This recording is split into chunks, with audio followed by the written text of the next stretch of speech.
buscamos uma vida mais intensa e feliz, tomando decisões que priorizam projetos de existência. Assim, pensar na morte é produzir vida. Vem com a gente!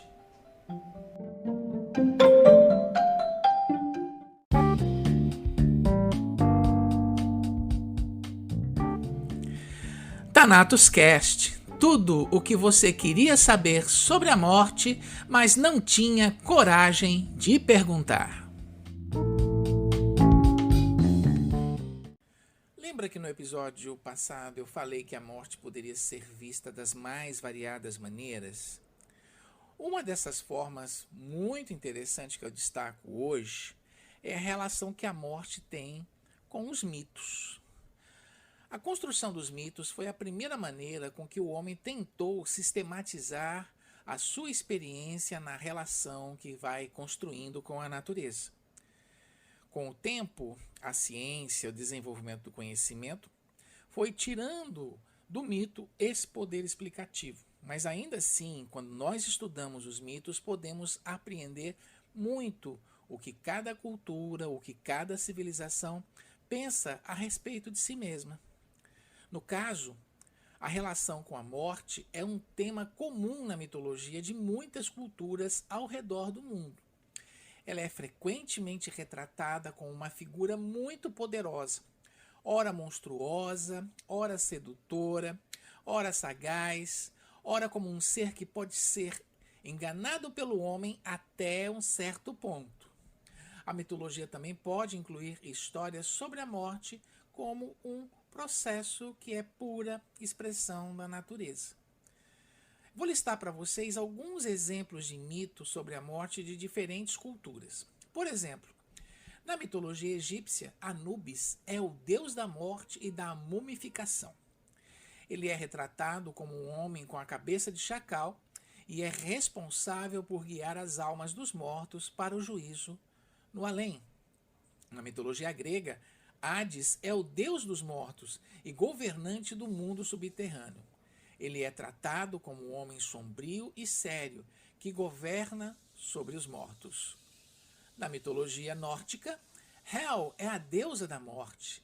Ela é retratada como uma figura pálida e esquelética que governa sobre um reino chamado Elhen, onde as almas dos mortos vão depois da sua morte.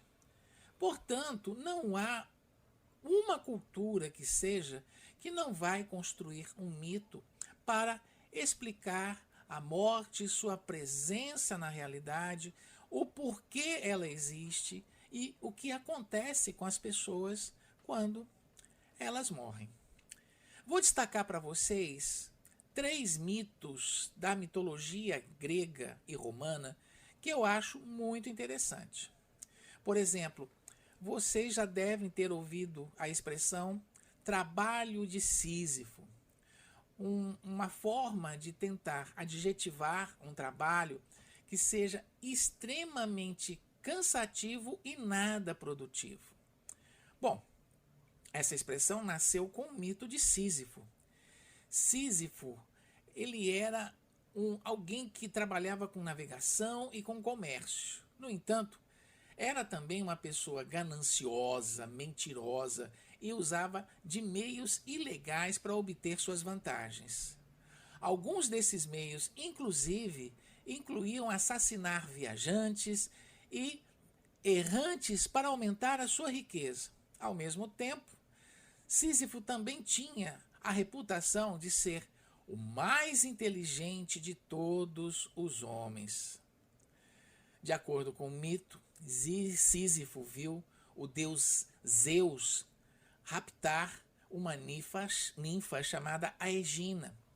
Ele decidiu manter o evento em segredo, porém não por muito tempo.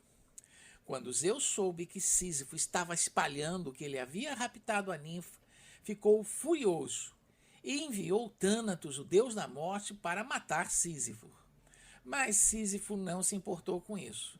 Saudou a morte calorosamente e a convidou para jantar na sua prisão, onde a surpreendeu prendendo-a numa cela.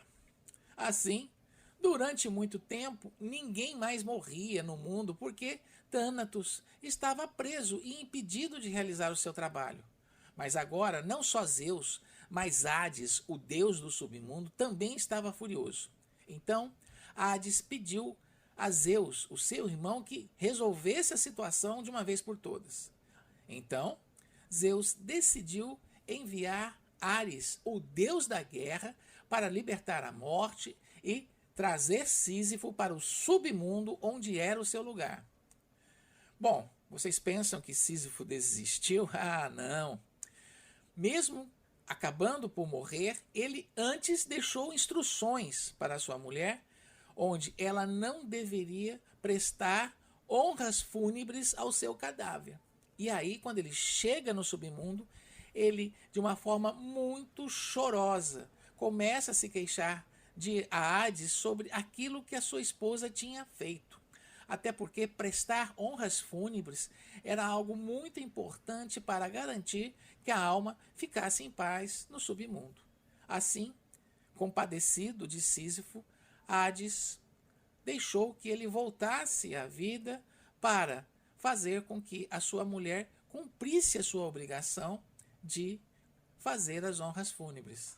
No entanto, Sísifo, quando volta à vida, sentindo o ar, sentindo o perfume das flores, ele não queria mais morrer. E assim, se esquivando da maldição dos deuses, Sísifo viveu ainda por muitos anos. Mas um dia, como todo mortal, Sísifo teve que ir ao submundo.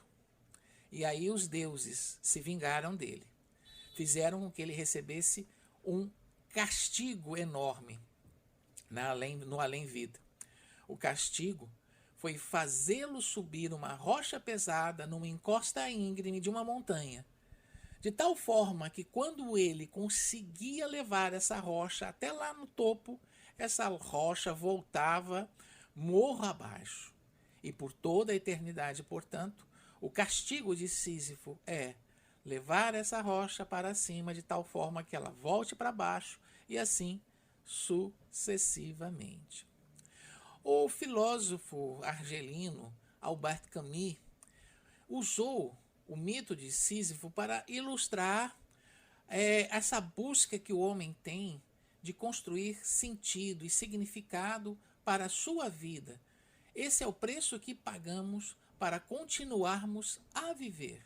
O desafio de dizer para nós mesmos e para o mundo que a vida não pode ser um trabalho de Sísifo, ou seja, que a vida não é uma coisa inútil. Vocês já devem ter ouvido aquela expressão que diz assim: a vida dele está por um fio. E aí, a maioria das pessoas não sabem de onde é que vem isso. Bom, vem de um mito. Existiam na mitologia greco-romana a figura das Parcas.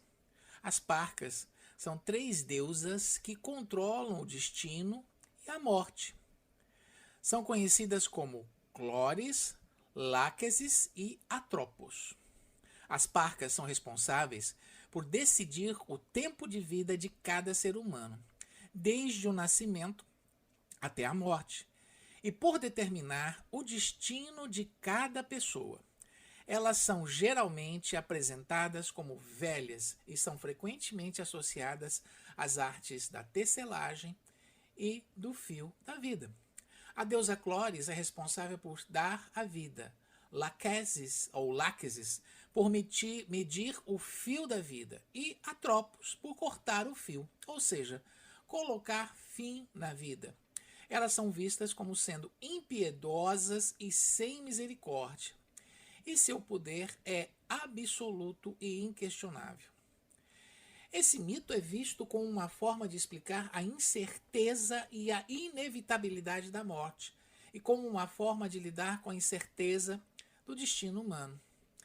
Ele também é usado para entendermos a necessidade de aceitar a morte como uma parte natural da vida e de encontrar consolo no fato de que todos os seres humanos enfrentarão a morte eventualmente. E por fim, vamos ao mito de Orfeu e Eurídice. Orfeu era um genial músico que dominava completamente a sua arte e a todos encantava com as melodias que tocava. Ele se apaixonou por Eurídice e eles, então, decidiram se casar. Contudo, pouco antes do casamento, Eurídice foi mordida por uma serpente e acabou morrendo. Orfeu, inconformado, decidiu descer ao mundo dos mortos e pediu a Hades, o deus da morte, e a sua esposa Perséfone para devolver a sua amada. Ambos ficaram muito comovidos com a história e ficaram encantados por ouvir o som da harpa de Orfeu e decidiram devolvê-la ao seu querido parceiro apaixonado. No entanto, a condição era de que ela não a visse até chegar ao mundo superior. Quando deixaram o mundo dos mortos, questionaram seu acordo com os deuses do submundo e decidiram olhar para trás para ver se os entes queridos os tinham seguido. Desobedecendo a Hades e Perséfone, Eurídice foi novamente transportada para o mundo dos mortos sem qualquer sinal de regresso. Orfeu, então, profundamente entristecido por ter provado novamente da morte de sua amada, vagueou durante dias e dias sem comer nem beber. Ele decidiu então nunca mais amar uma mulher, incorrendo assim na ira das sereias que tentavam de qualquer forma conquistá-lo. Como Orfeu não cedia aos seus encantos, elas decidiram matá-lo. Com a sua morte, ele finalmente encontrou o amor da sua vida. O seu corpo foi levado pelo rio Évros e enterrado perto do Monte Olimpo, onde a lenda diz que um rouxinol cantou uma bela canção no local onde o seu corpo foi encontrado. O mito de Orfeu, ele inspirou várias e várias obras de arte e, mais recentemente, há 2 filmes. O primeiro, de 1959, intitulado Orfeu Negro, uma produção brasileira e francesa, e, mais recentemente, o filme de Cacá Diegues, Orfeu, onde o mito grego é ambientado nos morros cariocas. Essa foi a mensagem que nós deixamos para vocês hoje. E aí, você conhece outros mitos relacionados à morte? Tudo de bom e até o nosso próximo encontro.